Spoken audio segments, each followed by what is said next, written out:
기뻐하리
모든 백성 열방이 모든 영광 모든 존귀 모든 찬양 주께 드리네.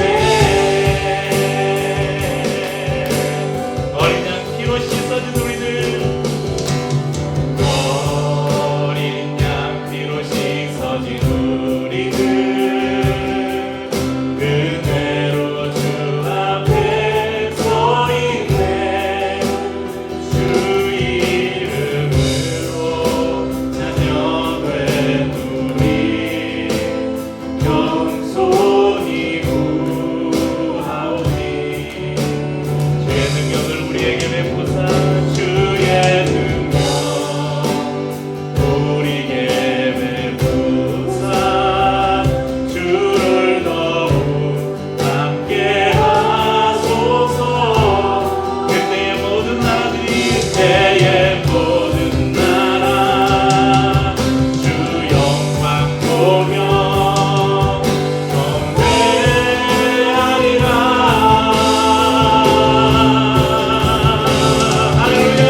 할렐루야 할렐루야 할렐루야 어린 양 할렐루야 할렐루야 주의 보혈 덮으사 모든 족속 모든 방언 모든 백성 열방이 모든 영광 모든 존귀 모든 찬양 주께 드리리. 할렐루야 할렐루야 할렐루야 어린 양 할렐루야 할렐루야 주의 보혈 덮으사 모든 족속 모든 방언 모든 백성 열방이 모든 영광 모든 존귀 모든 찬양 주께 드리네. 아멘.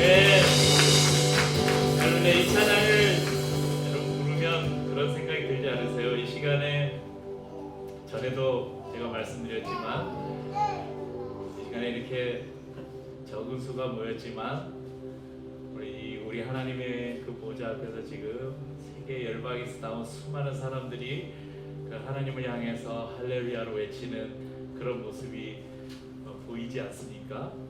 그리고 이런 예배는 지금도 하나님의 보좌 앞에서 이루어지고 있고 이제 마지막 날 우리가 예수 그리스도가 다시 오시고 하나님의 나라가 완성됐을 때는 제가 서로 그런 모든 열방에서 나온 수많은 우리들을 우리가 눈과 눈으로 보면서 하나님을 예배할 날을 우리가 또 기대합니다.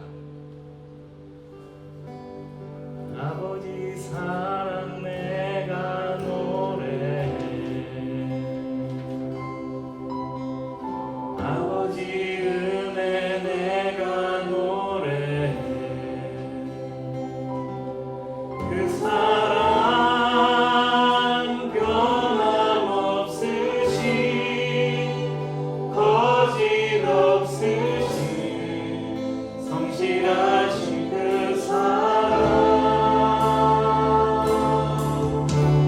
사망 갈 때 꺾지 않으신 꺼져가는 등불 끄지 않는 그 사랑 변함없으신 거짓없으신 성실하신 그 사랑 주님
네, 오늘은 감춰진 비밀 25번째 시간으로 우리 다니엘서 안에서 우리 감춰진 예수 그리스도의 비밀을 찾아가 보려고 합니다. 다니엘서는 구약 성경 중에 묵시 문학으로 분류되는 성경입니다. 묵시, 다른 말로는 계시라고 하는데 감추어진 것을 드러내다 이런 의미를 가지고 있습니다. 우리가 묵시라는 말은 안 들어보셨어도 이 묵시의 헬라어는 한 번쯤 들어보셨을 거예요. 헬라어로 묵시를 아포칼립시스라고 말합니다. 성경 제일 마지막 성경인 요한계시록을 우리가 아포칼립시스라고 부릅니다. 요즘에는 일반 사람들은 성경적인 용어 말고 인류가 멸망할 것 같은 대재앙을 가리켜서 아포칼립시스라고 부르기도 합니다. 하나님의 계획과 신비를 계시하는 이 묵시 문학이기 때문에 이 다니엘서 안에는 상징적인 용어들이 많이 나오고 환상들도 많이 나옵니다. 그래서 다니엘서는 요한계시록만큼 못지않게 읽기도 힘들고 해석하기도 굉장히 힘든 성경입니다. 그래서 1장에서 6장 그 다니엘이 경험한 그 환상을 진술하는 다니엘의 그 일상을 이야기하는 1장에서 6장까지는 그나마 괜찮은데 7장부터 마지막 12장까지는 여러 환상들 그것을 해석하는 것들 이것 때문에 웬만하면 목회자들이 설교 본문으로 잘 채택하지 않는 그런 성경이기도 합니다.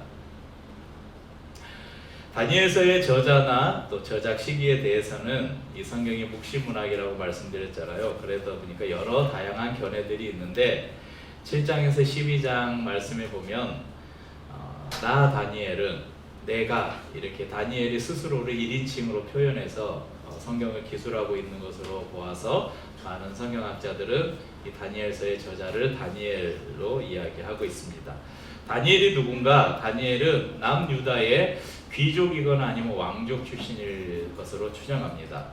바벨론의 1차 침공, 바벨론이 유다를 침공해서 BC 605년에 많은 사람들이 포로로 바벨론으로 끌려갔는데 그 중에 이 다니엘이 있었습니다.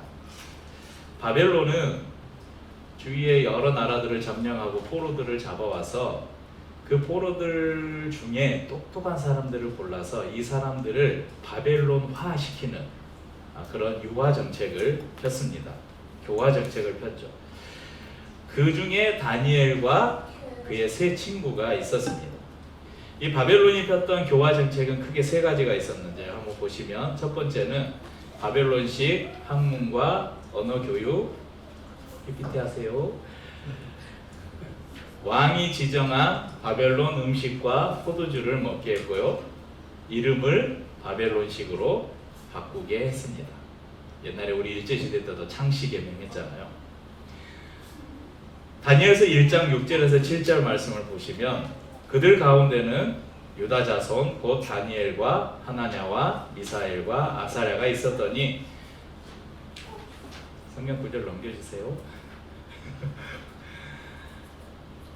네, 윤서가 수련회 갔다 와서 지금 피곤해서 정신이 좀 해롱해요. 민서도 어제 금요일 토요일 하루 가서 1박 하고 왔는데 밤 꼴딱 새고 왔대요. 그래서 둘 다 좀 오늘 해롱해롱한 거 여러분 이해해 주시기 바랍니다. 네. 7절에 보면 환관장이 그의 이름을 고쳐 다니엘은 벨드사살이라고 하고 하나냐는 사드락이라고 하고 미사엘은 메삭이라고 하고 아사랴는 아벳느고라 하였더라. 그러니까 원래 이름은 다니엘, 하나냐, 미사엘, 아사랴. 여기 보시면 그 이스라엘의 이름에는 항상 엘, 하나님을 말하는 엘 또는 냐 이런 거 들어가잖아요. 그런데 이것을 그 바벨론식으로 바꾼 거예요. 벨드사살, 사드락, 메삭, 아벳느고. 그런데 저는 좀 궁금한 게 왜 다니엘과 세 친구를 이야기할 때 항상 벨드사살과 사드락과 메삭과 아벳느고라고 하든지 아니면 다니엘과 하나냐와 미사엘과 아사랴라고 하든지 해야 되는데 항상 일반적으로 부를 때 다니엘, 사드락, 메삭, 아벳느고 이렇게 불러요. 왜 다니엘만 본명을 쓰는지 아무튼 그런 의문이 있습니다. 아무튼 이렇게 이름을 바꿨어요. 그런 상황 속에서도 이 다니엘과 세 친구는 뜻을 정해서 거대 제국 바벨론의 포로 신부님에도 우리는 하나님의 백성으로서의 정체성과 거룩함을 지키겠다. 그래서 우리는 왕의 아까 그 중에 왕의 음식을 먹게 했다고 했잖아요. 그 왕의 음식을 거절했습니다. 이 왕의 음식이라는 것은 우상 앞에 드려진 음식이거든요.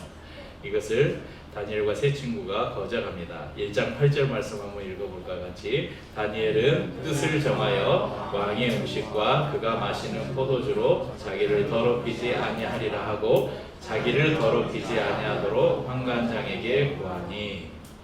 자, 이러한 굳건한 믿음, 또 다니엘은 사자굴에서 이렇게 구원을 받았잖아요.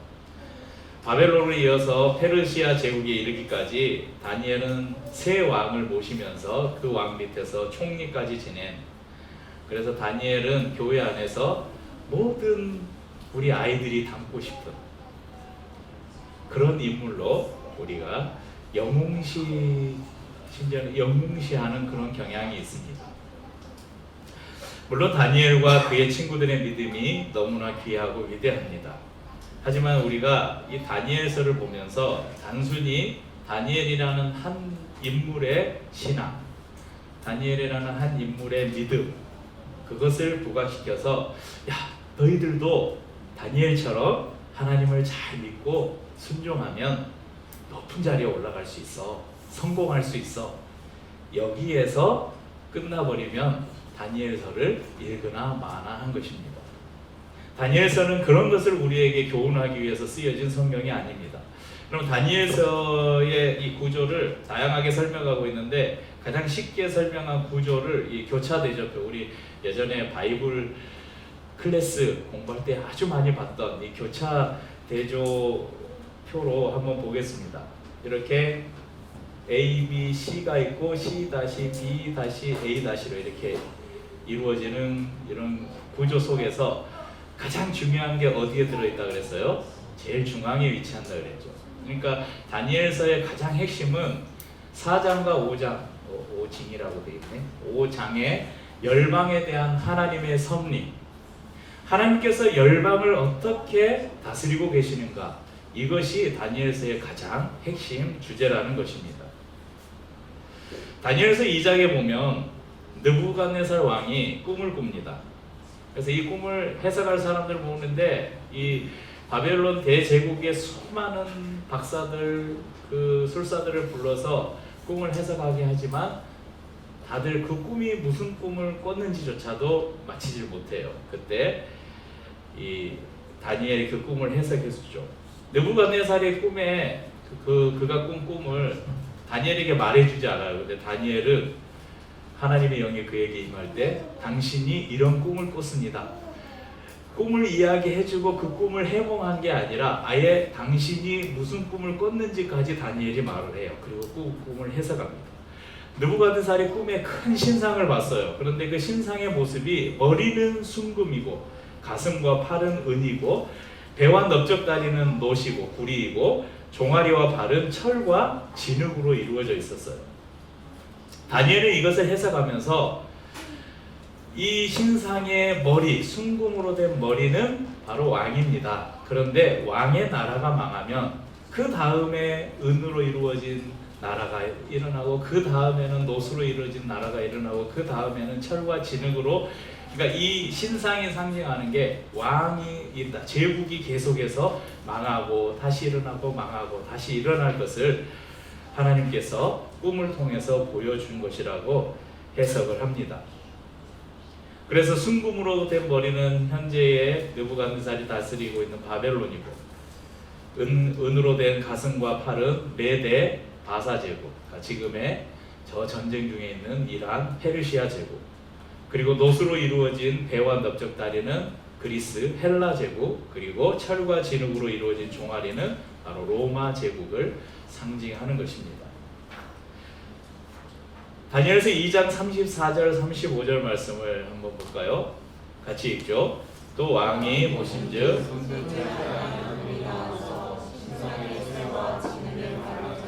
부서뜨리매 그때에 새와 진흙과 녹과 은과 금이 다 부서져 여름 타작마당에 겨와 같이 되어 바람에 불려간 곳이 없었고 우상을 친 돌은 태산을 이루어 온 세계에 가득하였나이다.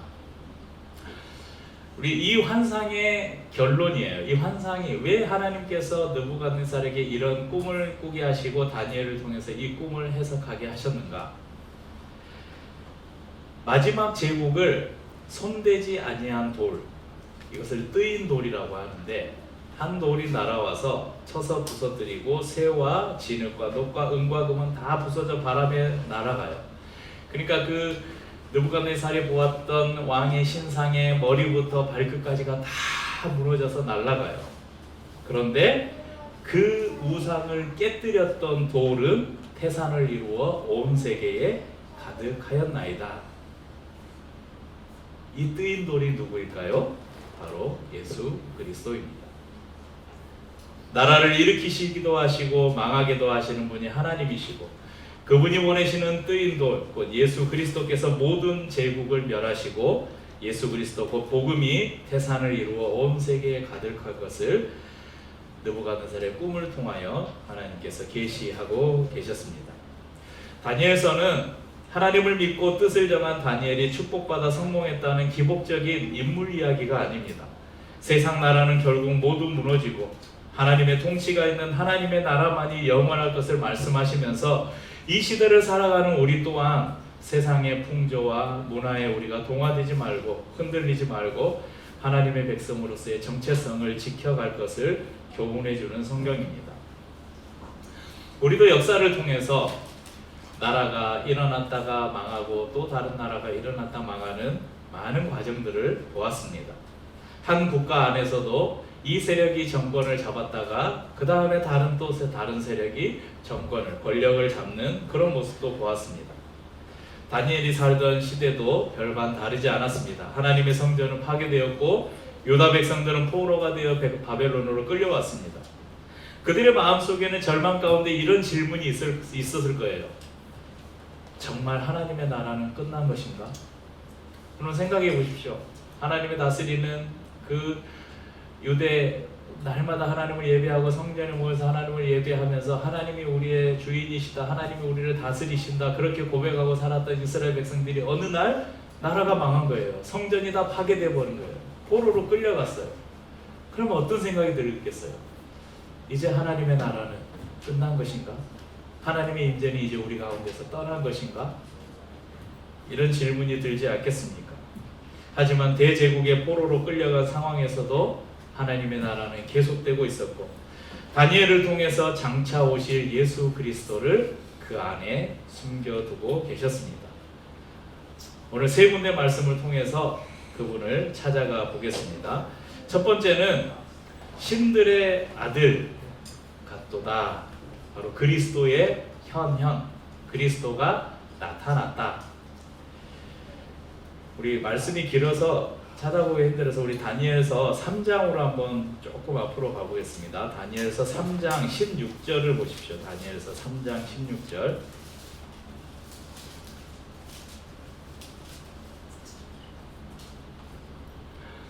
네, 여기를 펴놓고 느부갓네살이 이 3장을 보면 느부갓네살이 큰 금 신상을 하나 만들어요. 그리고 자, 나팔이 울리면 모든 이 바벨론 제국 안에 있는 모든 사람들은 그 신상 앞에 절을 해라, 이런 명령을 내렸습니다. 만약 절하지 않으면 풀무불.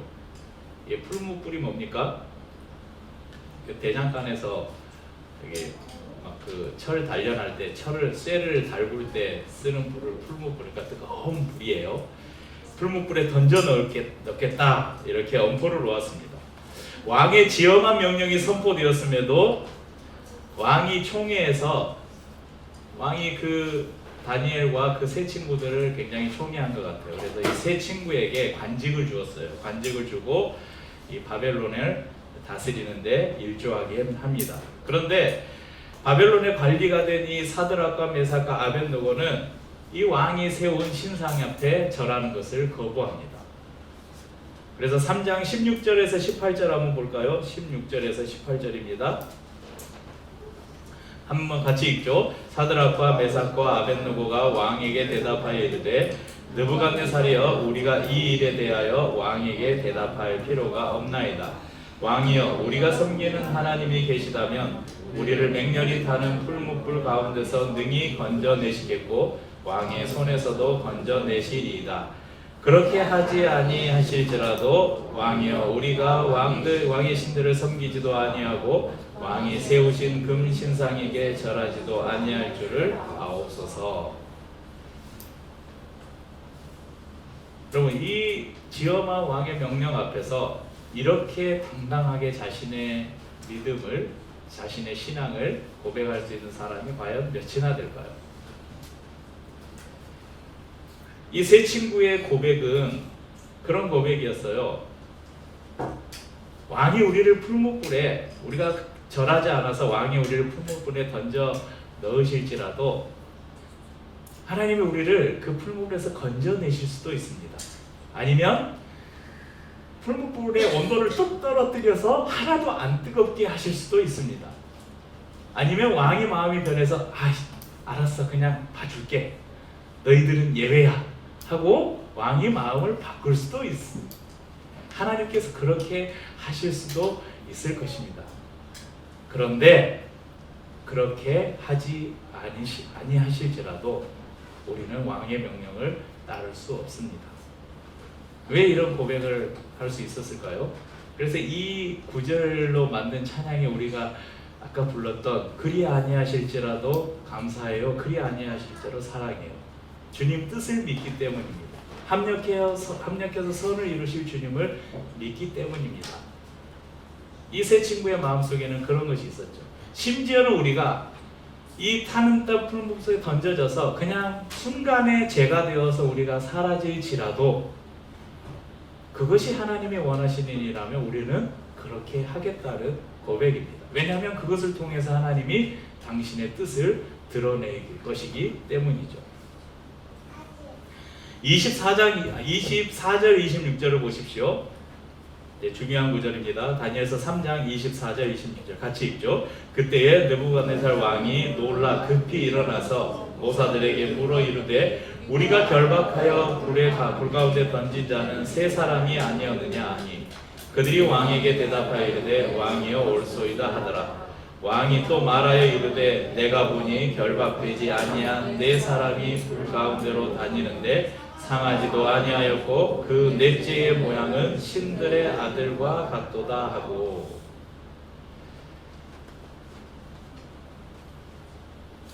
26절도 읽어야 되는데 느부갓네살이 맹렬히 타는 풀무불 악이 가까이 가서 불러 이르되 지극히 높으신 하나님의 종 사드락 메삭 아벳느고야 나와서 이리로 오라 하매 사드락과 메삭과 아벳느고가 불 가운데서 나온지라. 여러분, 왕이 경악했어요. 분명 세 사람을 불 속에 던져 넣었어요. 이 불이 얼마나 맹렬했는지 평소보다 7배나 더 뜨겁게 했다고 성경이 말해요. 이 세 친구를 붙들고 불 속에 넣으려던 사람들까지 타서 죽었어요. 불이 얼마나 맹렬한지. 여기 성경에 나오는 이야기입니다. 그런데 이 풀무불 안에서 이 세 사드락과 메삭과 아벳느고가 걸어 다니는 거예요. 불에 타지도 않고. 그런데 가만히 보니까 분명히 세 사람을 던져 넣었는데 네 사람이 있는 거예요.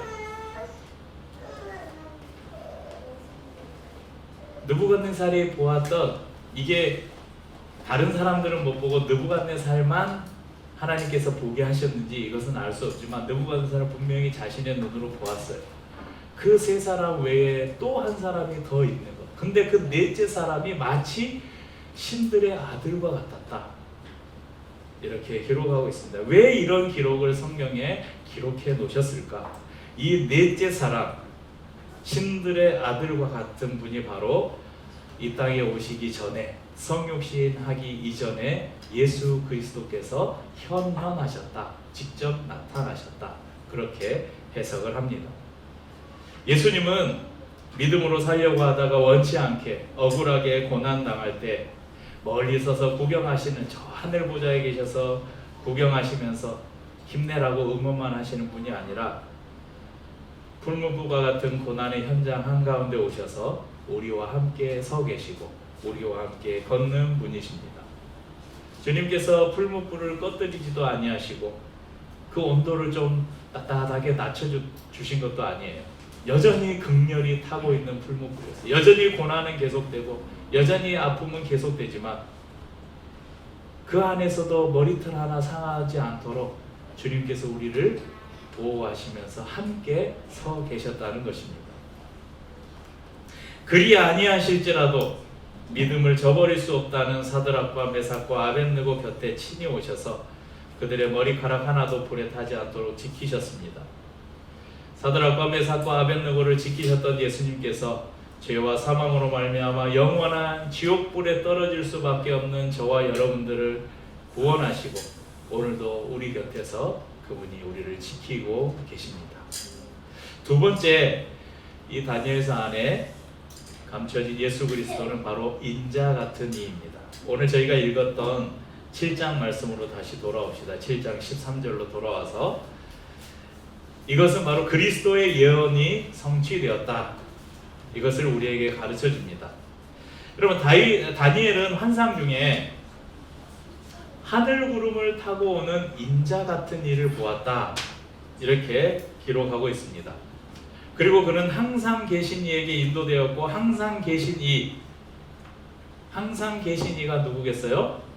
성부 하나님이시죠. 이 항상 계신 이가 인자 같은 이에게 권세와 영광과 나라를 주고 모든 백성과 나라들이 그를 섬기도록 하는 것을 다니엘은 보았습니다. 제가 재미나이에 다니엘서 7장 13절 14절을 이미지로 표현해줘 이렇게 했는데 이런 이미지를 만들어줬어요. 아주 생생하지 않습니까? 예, 옛날부터 계신 이 하나님을 저렇게 표현했는데 하나님이 우리 저런 모습이지 아무도 모르는데 거기에 옆에 예수 그리스도가 계시고 주위에 수많은 천사들과 저기 보면 밑에 막 사람들이 있는데 왕관 쓴 사람도 있고 모든 나라의 왕과 모든 사람들이 다 나와서 이를 바라보는 이게 7장 13절 14절 말씀의 그림이에요. 비슷한 것 같습니까? 그러니까 7장 3절부터 보면요, 넘겨주셔야 돼요. 7장 3절부터 보면 다니엘이 꿈을 꾸는데 세상의 제국들을 사자, 곰, 표범 그리고 무섭고 놀라운 짐승들로 이렇게 표현하고 있습니다. 그런데 보좌에 자정하신 옛적부터 항상 계신 이가 이 짐승들을 심판하신 후에 인자 같은 이에게 그 통치권을 넘겨줘요. 이게 다니엘서 7장의 내용입니다. 그러면 이 옛적부터 계신 우리가 이제 이분을 성부 하나님이라고 하잖아요. 이 성부 하나님께서 이 짐승들로 사자, 곰, 표범 그리고 사나운 짐승으로 표현되는 세상의 제국들을 멸하시고 심판하시고 그들의 권세를 빼앗아서 인자 같은 이에게 주셨다는 거예요. 그래서 인자 같은 이에게 모든 세상을 통치할 권한을 맡기셨다는 것입니다. 그럼 이 인자 같은 이가 누구신가? 인자가 누구일까요? 예수님인 거 다 아시죠? 참으로 하나님께서 우리에게 은혜를 주셔서 제가 이걸 전혀 의도하지 않았는데 이번 주에 바이블 에센스 60강을 공부하고 다음 주에 다니엘서를 설교해야지 하고 전혀 계획을 세우지 않았는데 지난주에 우리가 바이블 에센스 성경 공부 제목이 뭐였습니까? 예수님의 칭호 인자, 이 편을 우리가 공부했었죠. 다들 졸고 하느라고 별로 기억이 안 나실 거예요. 근데 아무튼 그건 아시잖아요. 인자는 예수님이다. 지난주 저희가 공부했던 이 바이블 에센스 60강을 간단하게 여러분 제가 정리를 해드리면, 첫 번째는 인자라는 호칭의 독특성을 이야기했어요. 성경에는 예수님의 호칭을 하나님의 아들, 그리스도, 주님, 다윗의 후손 여러 호칭들이 등장합니다. 이런 호칭들은 제자들이 사용하기도 하고 군중들이 사용하기도 하고 심지어는 사탄도 그런 이름을 불러서 예수님을 향해서. 그런데 예수님께서 자기 스스로를 호칭할 때는 꼭 뭐만 썼다고요? 인자라고만 썼다는 것입니다. 심지어는 부활하신 예수님을 직접 만난, 그러니까 현현하신 예수님을 직접 만난 사도 바울도 그가 기록한, 사도 바울이 가장 많은 신약성경을 기록했잖아요. 근데 그가 기록한 신약성경 어디에도 예수님을 인자라고 말하지 않아요. 그건 사도 바울이 그것을 알고 있었던 거죠. 이 인자라는 호칭은 예수님께서 스스로를 칭하실 때만 사용하는 호칭이라는 것을 사도 바울은 알고 있었기 때문입니다. 두 번째 인자는 이 사람, 인자가 그대로 풀면 뭐예요? 인자, 사람의 아들. 그러니까 이 사람의 아들이라는 호칭 때문에 인자는 예수님의 인성을 뜻한다. 그래서 성경에 보면 하나님의 아들이라는 예수님의 칭호도 나오고 인자도 나오잖아요. 하나님의 아들, 이것은 신성, 예수님의 신성을 가리키고 인자는 예수님의 인성을 가리킨다. 이렇게 전통적으로 주장하는 사람들이 있었습니다. 하지만 역설적이게도 이 문자적이 아니라 성경적인 배경 안에서 인자는 본질적으로 오히려 예수님의 인성을 말하는 것이 아니라 오히려 그분의 신성을 더 강조하는 표현으로 인자가 쓰였다는 것입니다. 그리고 세 번째로 이제 우리가 지난주에 공부한 것을 설명할 때 이 다니엘서 7장을 이야기했어요. 구약 다니엘서 7장에 이 인자라는 말이 뿌리를 두고 있다는 것입니다. 예수님이 자신을 인자라 부르신 배경은 다니엘 7장의 환상과 밀접히 연결되어 있습니다. 조금 전에 말씀드린 것처럼 세상에 악한 제국들이 있습니다. 그 제국들은 네 짐승으로 표현하고 있는데 이 제국들이 멸망한 후에 하늘 구름을 타고 나타난 인자 같은 이 인자 같은 이가 등장하는데 창조주 하나님은 그에게 온 세상을 다스릴 권세와 영광을 그에게 주시고 그 나라를 상속하게 하셨습니다. 예수님께서 자신을 인자라고 말씀하신 것은 내가 바로 다니엘서 7장에 예언된 하나님께서 온 우주의 통치 권세를 받아 종말의 새로운 하나님의 백성을 다스릴 신적 존재가 바로 나다. 그렇게 선언하신 것입니다. 그러면 왜 예수님은 인자라는 알쏭달쏭한 표현을 쓰셨을까? 기억 안 나시죠? 지난주에 공부했는데 답을 먼저 말씀드리면 예수님의 고도의 그분이 받은 사명을 이루기 위한 전략이었습니다. 당시 유대인들이 기다리던 메시아는 어떤 존재였어요? 로마에서 이스라엘을 해방시킬 정치적, 군사적, 무력으로 로마에서 이스라엘을 해방시킬 정치적, 군사적 지도자, 메시아를 기다리고 있었어요. 그런데 그분이 내가 하나님의 아들이다. 내가 바로 하나님이다. 이렇게 말하면 어떻겠어요? 사람들이 예수님을 옹립해서 왕으로 세우려고 했겠죠. 그런 일이 실제 있었습니다. 그때 예수님이 도망갔잖아요.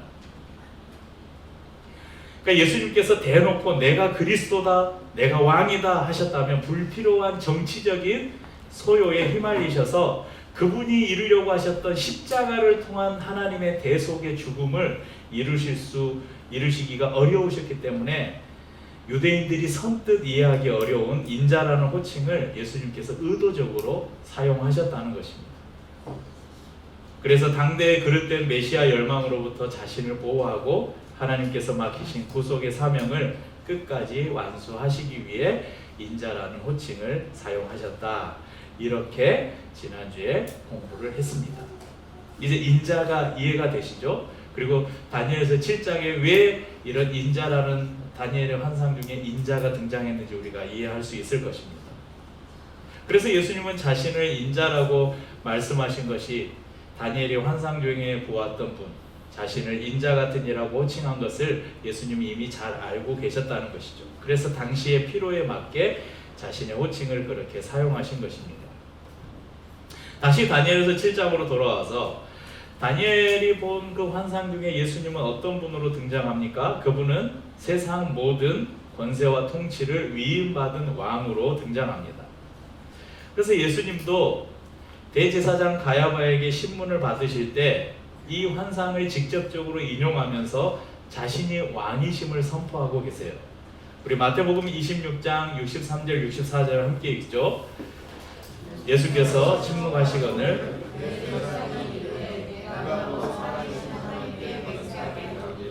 내가 하나님의 아들 그리스도인지 우리에게 말하라. 예수께서 이르시되 내가 말하였느니라.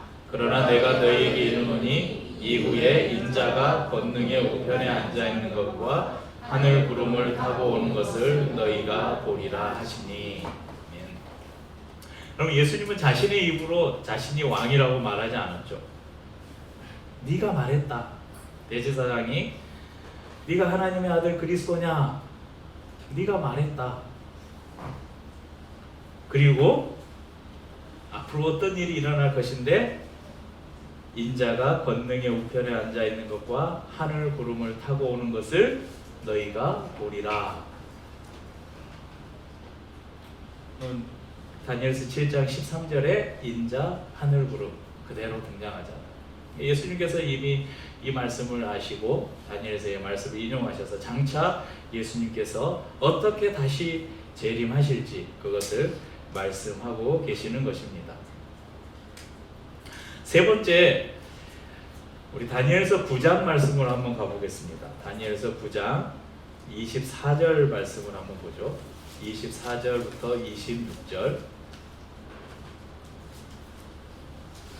다니엘서 9장 24절에서 26절입니다. 같이 읽어볼까요?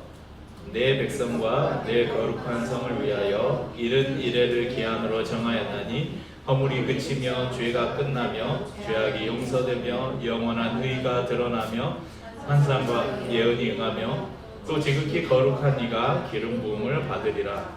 그러므로 너는 깨달아 알지니라. 예루살렘을 중건하는 영이 날 때부터 기름 부음을 받은 자 곧 왕이 일어나기까지 7 이레와 62 이레가 지날 것이요 그 곤란한 동안에 성이 중건되어 광장과 거리가 세워질 것이며 62 이레 후에 기름 부음을 받은 자가 끊어져 없어질 것이며 장차 한 왕의 백성이 와서 그 성읍과 성소를 무너뜨리려니와 그의 마지막은 홍수의 휩쓸림 같을 것이며 또 끝까지 전쟁이 있으리니 황폐할 것이 작정되었느니라.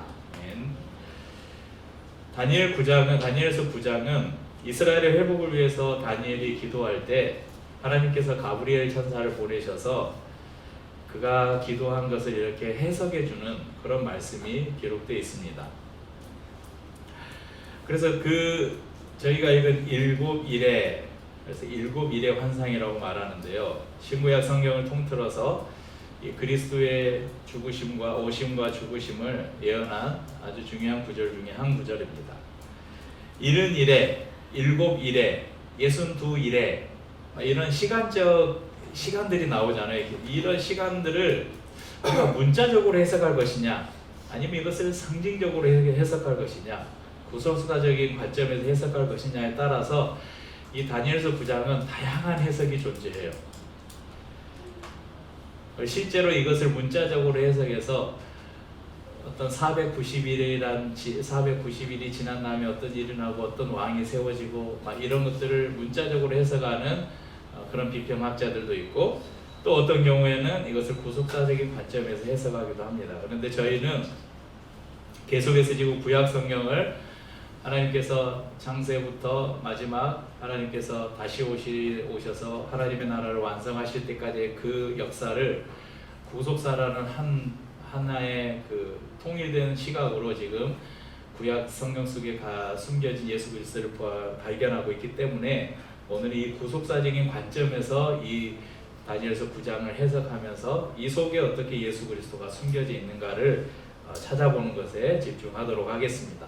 24절, 25절, 26절에 공통적으로 등장하는 구절이 있는데 24절에는 보면 거룩한 이가 기름 부음을 받으리라.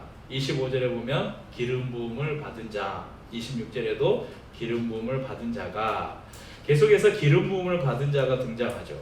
여러분, 기름 부음 받은 자, 헬라어로는 우리가 그리스도라고 말합니다. 히브리어로는 메시아라고 말합니다. 기름 부음을 받은 세 직분이 있잖아요. 왕과 제사장과 선지자. 그래서 이 기름 부음을 받는 것을 문자적으로 해석한 사람들은 당시에 어떤 왕이나 어떤 제사장을 의미하는 것으로 해석하기도 하지만, 구속사적인 관점에서 이 본문을 해석한다면 이 기름 부음 받은 자는 바로 예수 그리스도, 메시아 예수 그리스도를 지칭하는 것으로 볼 수 있습니다. 그리고 26절은 그가 끊어져 없어질 것이다. 62일의 후에 기름 부음을 받은 자가 끊어져 없어질 것이며, 이런 표현이 있습니다. 이 끊어지다는 히브리어 카라트는 언약을 어긴 자가 당하는 저주스러운 단절과 죽음을 의미합니다. 그러니까 끊어졌다, 이것은 저주를 받았다, 이런 의미하고도 일맥상통합니다. 이 예언대로 예수님은 예루살렘 성문 밖에서 하나님과 사람으로부터 완전히 끊어졌습니다. 그분은 십자가에 못 박히셨습니다. 그 결과로 율법의 요구가 성취되었고 우리에게 영원한 의가 나타났습니다. 다니엘은 나라가 망하고 바벨론 포로로 끌려가서 바벨론과 페르시아라는 거대 제국이 지배하던 시대를 살았습니다. 그러한 시대의 한복판에서 다니엘은 우리에게 이렇게 외치고 있습니다. 세상 나라가 아무리 강하고 강해도 영원하지 못할 것이고 오직 하나님의 나라만이 영원할 것이다. 제국의 왕이 아무리 강하다 해도 우리의 진짜 왕은 따로 계시다. 오늘날 우리가 살아가는 이 세상도 미국이 전 세계의 패권을 가지고 있다고 하지만 이번에 이란 전쟁을 통해서도 보듯이 별거 아니구나, 이런 생각이 들잖아요. 당시에 바벨론, 페르시아 이런 정말 범접할 수 없는 강력한 힘을 가진 제국은 우리 눈에 보이는 제국은 없습니다. 또 눈에 보이는 절대 왕은 없습니다. 하지만 물질주의, 세속주의라는 거대한 짐승이 교회를 삼킬 듯이 우리를 위협합니다. 때로는 우리가 직장에서 또 가정에서 믿음을 지키다가 불무불과 사자굴 같은 고난을 당하기도 합니다. 그럴 때마다 다니엘서는 우리에게 힘과 위로를 줍니다. 뜨거운 풀무불 속에서도 사드락과 메삭과 아벳느고와 함께 하셨던 예수님께서 우리 곁에 서 계십니다. 사자굴에서 다니엘을 지키셨던 하나님께서 우리를 지키십니다. 사자나 곰이나 표범, 사나운 짐승 같은 이 포악한 세상 권력 앞에서 그 권력은 영원할 것 같지만 유한하고 우리 하나님의 나라는 영원할 것이며 세상 그 어떤 것에도 흔들리지 않습니다. 세상 권력이 우리를 고통스럽게 하지만 예수 그리스도의 다스림 안에 있는 우리는 평안과 자유함을 누립니다. 예수 그리스도께서 십자가 고통 가운데 하나님과 끊어지심으로 우리에게 새롭고 산 길을 열어주셨습니다. 예수 그리스도의 끊어지심 덕분에 우리는 하나님과 연결되었습니다. 예수 그리스도의 끊어지심 덕분에 저와 여러분이 하나님 안에서 연결되게 되었습니다. 예수 그리스도의 끊어지심 덕분에 우리는 흔들리지 않은 구원을 얻게 되었습니다. 느부갓네살이 풀무불 속에서 보았던 신들의 아들과 같은 분, 다니엘이 환상 가운데 바라보았던 그 영원한 인자, 기름 부음 받은 분, 우리와 함께 하시는 하나님의 아들, 우리의 구원자여 통치자 예수 그리스도를 바라보면서 진동치 않는 하나님의 나라를 살아가시는 저와 우리 모든 성도인들이 되시기를 주님의 이름으로 축복합니다.